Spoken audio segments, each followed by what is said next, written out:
She got it west. Hey girl, how you doing? Look, I'm double up. Girl, I'm a star. नमस्कार दोस्तों, मैं भव्य आहूजा आपका स्वागत करती हूँ अपने चैनल में। तो आज हम बात करेंगे एक बहुत ही सीरियस टॉपिक के बारे में, जिसके बारे में सबको पता है और सब उससे ऐसे नजरअंदाज कर रहे हैं जैसे कि वो कुछ था ही नहीं, जिसकी वजह से पिछले साल 22 मार्च को लॉकडाउन लगा और अब इसकी सेकेंड वेव शुरू हो गई है और आज के टाइम पर इसकी चर्चा और इसका खौफ कम हो गया है और इसका कहर बढ़ गया है। तो क्या जैसे पिछले साल हमारे को लोगों की लापरवाही की वजह से लॉकडाउन फेस करना पड़ा था, तो क्या इस बार भी ऐसा हो सकता है? तो जैसे आप लोग भी न्यूज़ में देख ही रहे हैं कि महाराष्ट्र और बहुत सारी जगहों पर नाइट कर्फ्यू लगा दिया है। तो क्या आप भी तैयार हैं इस लॉकडाउन और इस बर्बादी को दोबारा झेलने के लिए? और अब तो अप्रैल का महीना भी शुरू हो गया है, तो जैसे कि आप देख सकते हैं कि डेली कोरोना के केसेस हजारों का आंकड़ा छू रहे हैं और आज सुबह भी कोरोना के बहुत सारे केसेस आए और हैरानी की बात यह है कि लोग अभी भी बिना प्रिकॉशंस के बाहर घूम रहे हैं। और सबसे अहम सवाल ये है कि क्या हमारा देश फिर से लॉकडाउन जैसी सिचुएशन को झेल सकता है या नहीं? तो क्या हुआ ऐसा अचानक जिससे सेकेंड वेव आ गया? कोरोना का तो चलिए हम और आप भी जानते हैं इस वीडियो के जरिए कि क्या हो रहा है, कैसे हो रहा है और इतने लोगों की बेवकूफी की वजह से कोरोना इतना बढ़ गया। वैक्सीनेशन के बाद भी लोग मर रहे हैं और ऐसा क्यों हो रहा है कि सेकेंड वेव में कोरोना वायरस केसेस बहुत तेजी से बढ़ रहे हैं। अगर आप कंपेयर करेंगे कि पिछले साल अप्रैल के महीने में इतने केसेस नहीं थे जितने इस साल बढ़ रहे हैं। अगर आप देखेंगे कि नंबर ऑफ डेथ्स कम है, अगर आप कंपेयर करेंगे पिछले साल से, तो क्या हम ये कह सकते हैं कि सेकेंड वेव ज्यादा खतरनाक नहीं है फर्स्ट वेव से? अगर हम एक्सपर्ट्स की सुने, उनका कहना ये है कि दूसरी से या तीसरी हफ्ते बाद पूरा रेशियो आता है डेथ्स का, तो मे भी ऐसा हो। और सबसे खतरनाक बात यह है कि सेकेंड वेव में सबसे ज्यादा केसेस सिर्फ 8 जगहों पर है पूरे देश भर में। सबसे खतरनाक बात यह है कि सेकेंड वेव में सबसे ज्यादा केसेस सिर्फ इन 8 जगहों पर ही है। पूरे देश भर में सबसे ज्यादा असर कोरोना के सेकेंड वेव का महाराष्ट्र में है।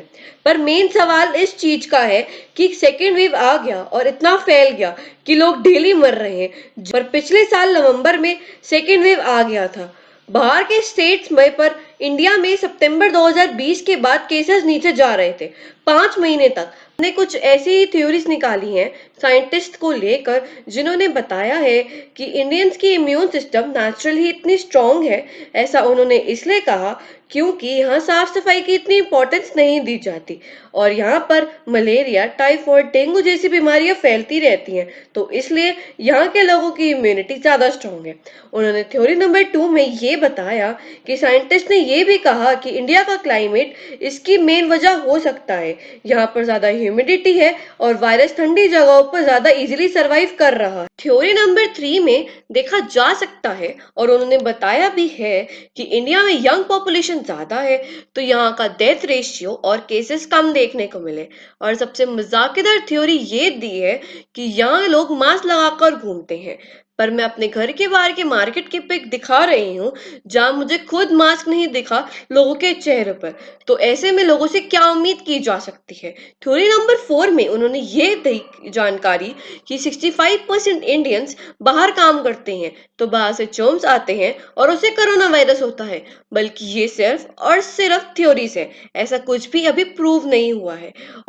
और मेन सवाल ये है कि अब अचानक से 5 महीने बाद क्या हुआ ऐसा जो कोरोना फिर से जाग गया? इसके पीछे कुछ एक्सपर्ट्स का कहना है कि लोग बड़े लापरवाह हो गए हैं।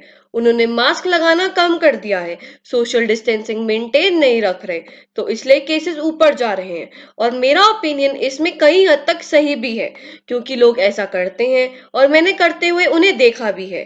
तो अब इंडिया में सेकेंड वेव आ चुकी है और लोगों की ऐसी हालत में देखना बहुत मुश्किल हो गया है कि डेथ हो रही है और हॉस्पिटल्स में जगह नहीं है। मैंने कुछ लोगों से सुना भी है कि वो कह रहे हैं सेकेंड लॉकडाउन लगा दो। मैं आपको फैक्ट्स बताऊंगी, जब जब पिछले साल लॉकडाउन लगा तब केसेस बढ़ गए। जब न्यूज़ चैनल में ये दिखा रहे थे कि लॉकडाउन में ज़्यादा केसेस आए कोरोना के, वही सितंबर के बाद कम केसेस आए। तो इसके बहुत सारे नेगेटिव इम्पैक्ट्स भी थे इंडिया में। एक ह्यूज अमाउंट में लेबरर्स गाँव से शहर भी गए। बहुत सारे लोगों ने अपना घर भी खो दिया, उनकी जॉब्स भी चली गई। बहुत सारे लोग पॉवर्टी लाइन के करीब आ गए। अनएम्प्लॉयमेंट बढ़ गई, गरीब लोगों की बच्चों की एजुकेशन पर फर्क पड़ा और सबसे ज्यादा इंपॉर्टेंट थी हमारी मेंटल हेल्थ।